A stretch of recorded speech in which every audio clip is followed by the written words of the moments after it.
Oh, for real? Oh, nice. Oh, wow. There it is. Are you guys ready for this?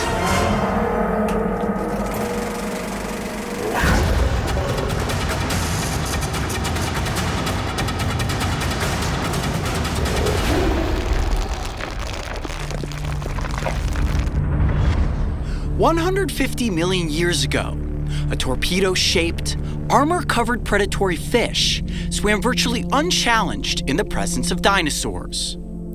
Fast forward to the present day, and relatives of this beast still swim, nearly unchanged in design, reigning as freshwater megafauna. Gar are masters of evolution. They have survived beyond the dinosaurs and everything that came after, until their existence ran up against an inescapable fate: humans. I'm about to rock the boat, and this episode is about to make some waves. So if you're ready to join the fight, together, we stand the chance of saving these fish. Welcome to the Gar Wars. A conservation fish force has awoken. I caught a big fish once. Perhaps you remember my encounter with the blue catfish. How about that, boy? Holy cow. Well, if you thought that was an impressive freshwater river monster, you aren't going to believe your eyes when you see where this episode is headed. But before we get to catching, first, we gotta go fishing.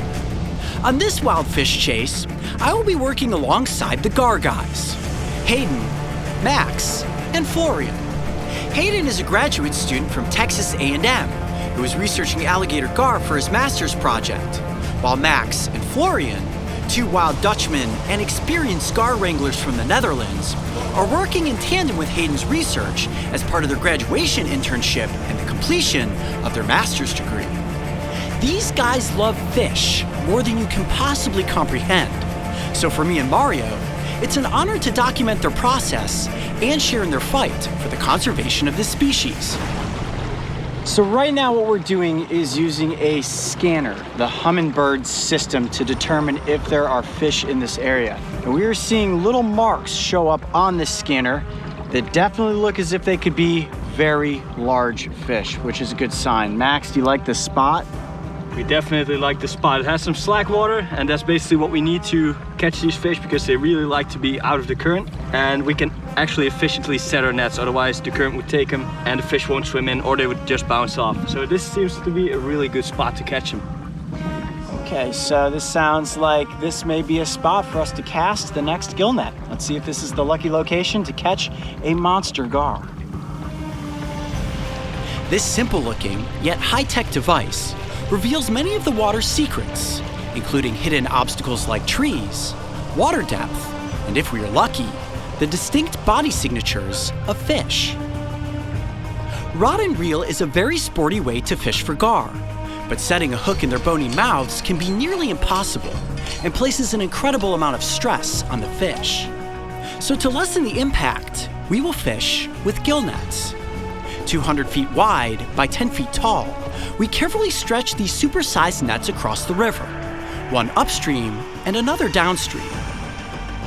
Bright yellow buoys help to keep the net afloat, while also working as a signal to the team. If a fish swims into and becomes entangled in the net, these bright indicators will bob up and down, alerting that a fish has been caught. Okay, we officially have the first two nets set in the water. The next part of looking for gar is called waiting. We're gonna spend about an hour just watching the nets, hoping that eventually the buoys go beneath the surface. Now, if one goes all the way down, Florian and Max said that that pretty much means you've got a monster fish. So we're gonna keep our fingers crossed. We like the spots where the nets are set. Now we sit and wait, see what happens. The term river monster is an all too familiar description of a seemingly malicious animal that lurks beneath the surface of our planet's flowing freshwater systems. In fairness, it's also the title of my all-time favorite television series. However, it's important to redefine what the gar truly is, because the term monster carries with it an unfairly assigned, notorious reputation. Worldwide, there are 7 species of these toothy fish, 3 of which we may encounter in this area. The spotted gar, which is beautifully speckled in an uncoordinated array of spots. The longnose gar, named for its definitively slender and noticeably elongated snout, and the alligator gar, which hails as the largest and seemingly most menacing of the gar gang. Yes, they are big, fast, armor-scaled, and equipped with rows of needle-like teeth, but don't let their appearance snap your initial assumptions into false accusations. Gar do not attack humans, and honestly, the only well-documented bites derive from anglers that are accidentally bitten while trying to remove fishing hooks. Yet it was uneducated fear-mongering dating back nearly 100 years that put the alligator gar on a hit list of North America's dangerous animals. Sadly, populations have been extirpated in many areas of their natural range, and if things couldn't get worse, now these fish face a new threat: bow hunting. But before we kick the door open on that sensitive topic, first, we better check the nets. Okay, right now we're motoring upriver on our way to check one of the nets that's been sitting for about 40 minutes. Sorry, we couldn't hear you. What? We got some movement in a buoy. There may be a fish up in this net. Okay, we might have something. All right, let's do it. Right now, just keeping eyes on those buoys. If there's a fish in there, we don't want to startle it, because while they may get tangled up in the nets, it's also rather easy for them to get out unless we get the net actually curled around the fish. So fingers crossed. We really like the way that we had this set originally.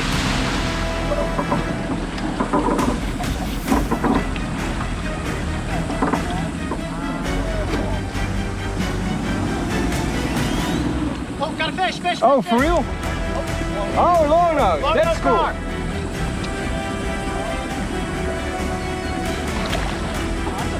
Oh, nice. Wow. Yes. All right, that's Look at that. Oh, wow. Is that good? Yep. Yes, please. Okay, so right now what Max is doing is gently getting the net out of the gar's teeth. Very dangerous little procedure here. Gotta use what are called net hooks. This is so that he does not lose a finger in the process. Take all the time. This is my first encounter ever with a long-nosed gar. Never seen one of these before. It's beautiful. Look how bluish in coloration it is. It's a decent sized longnose too. There it is. There it is. Amazing. Okay, look at that. That is a long-nosed gar. Now, long-nosed gar gets its name because of that elongated snout. If you take a good look there, that mouth is filled full of needle-sharp teeth. Now, they specialize in eating fish, and you can see that if you were a fish and you got stuck in those jaws, it would be a very bad day. And look at the blue iridescence in coloration. This is an absolutely beautiful fish. And just like the alligator gar, they are covered in these armored scales. Big eyes, bulbous, right on the side of the head. They have incredible vision, and that streamlined body basically makes them a long, muscular missile. Underwater, these fish have incredible speed. Now, these fish can stay out of water for a significant amount of time, and right now the fish is secreting this very thick, slippery mucus from its scales. That's helping to keep it hydrated. We don't want to keep it out of the water for too long. What a beautiful fish. I just can't get over how incredible and how prehistoric looking these animals are. Now, I would say this is about average size for a long-nosed gar. They get quite a bit bigger than this in some instances, but for seeing a long-nosed gar for the first time, I don't think it can get much better than this. And the river always makes you work for it. You're not gonna get the alligator gar on the first catch, but seeing this species is definitely something that we hoped would happen while out here working with the Gar Guys. Let's see here. All right, there we go. A second. All right, let's keep checking the net. This is a good spot. I think we have one. Yeah. Right there. Wait, oh, that's a big fin, man.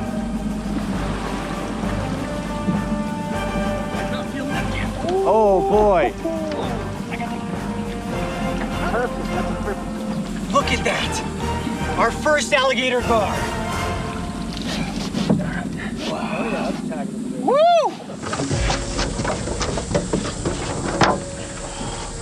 All right. Definitely have to watch out for that snout and that skull full of needle sharp teeth. So what we're doing right now is safely getting the gar out of the net. The calmer we can keep the fish, the less stress we put on it, the better for its health and safety. That is a very good size alligator gar.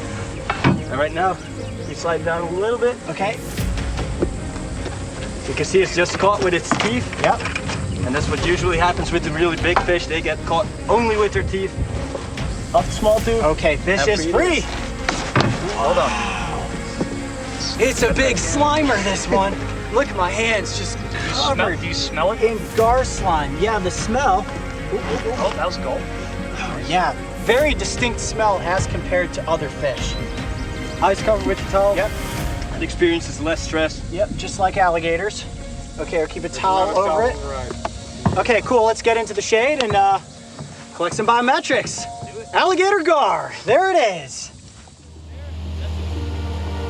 The Gar Guys collect meaningful biometrics on any alligator gar they catch, including the fish's head length, 22.5. its full body length, 146 centimeters. Wow. and the girth circumference. 58. The base of its dorsal fin is tagged with a unique identification flag, and a micro pit tag is quickly inserted so that if the fish is caught in the future, they can quickly scan and ID it. Are you guys ready for this? Meet the alligator gar. Look at the size of that fish, a true river monster, and one of the most ancient fish species that still swims on this planet. Remember, the relatives of this fish date back 100 million years, which means that this fish's cousins were swimming amongst the dinosaurs. Obviously, the head is incredibly interesting, and when I turn it like this right toward you and you look down on top of the snout, they get the name alligator gar from that wide, broad snout. It looks just like the snout of an alligator. And one other cool aspect about the skull is the fact that these bones are interlocking with this fleshy cartilage that allows the skull to expand. So if this fish catches a prey item larger than it can fit in its mouth, its skull actually stretches almost like a snake, and that's able to position its prey and swallow it down whole. Now, when you look down the length of this fish's body, it is incredibly streamlined. Let me lift it up just a little bit, like a large muscular missile. Oh, come here, buddy. When you get down to the tail, the dorsal fin is way down near the caudal fin, and that tail works like a rudder to help propel this fish forward through its watery environment. This fish is about as slippery as it gets in this direction, but if you run your hand backwards, it almost feels like sandpaper. When you see the fish coming up to the surface like that and biting, it's not because it's aggressive, it's actually taking a breath of air. Remember, this species is very unique in that it has bimodal respiration. It is able to breathe either at the surface or through its gills. And it can take 30 to 40 years for a fish to reach just this size. So getting protections in place to make sure that the future of this species is preserved is incredibly important. And the work that the Gar Guys are doing and our ability to feature this fish species will hopefully help to get protections in place so that these fish are on the planet for 100 million more years. What an incredible giant. I've gone my entire life wanting to see an alligator gar in the wild. I'm Coyote Peterson. Be brave, stay wild. We'll see you on the next adventure. All right, here it goes. There's no question about it. That was a big fish. But in the Gar universe, our first catch was simply a megafauna candidate in training. Now, before we got all excited about checking the nets, I started to mention bow fishing and how this lawless sport is taking a noticeable toll on the future of these living relics. Remember when I warned you about rocking the boat?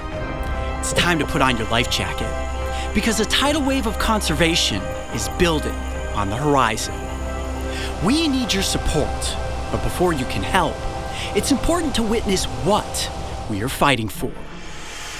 Stay tuned for the epic conclusion as we pull from the muddy waters a fish so big you will have to see it to believe it. But if you can't wait until Saturday, join memberships right now to witness this gargantuan fish. All right, slide it back. It is absolutely massive. Woo!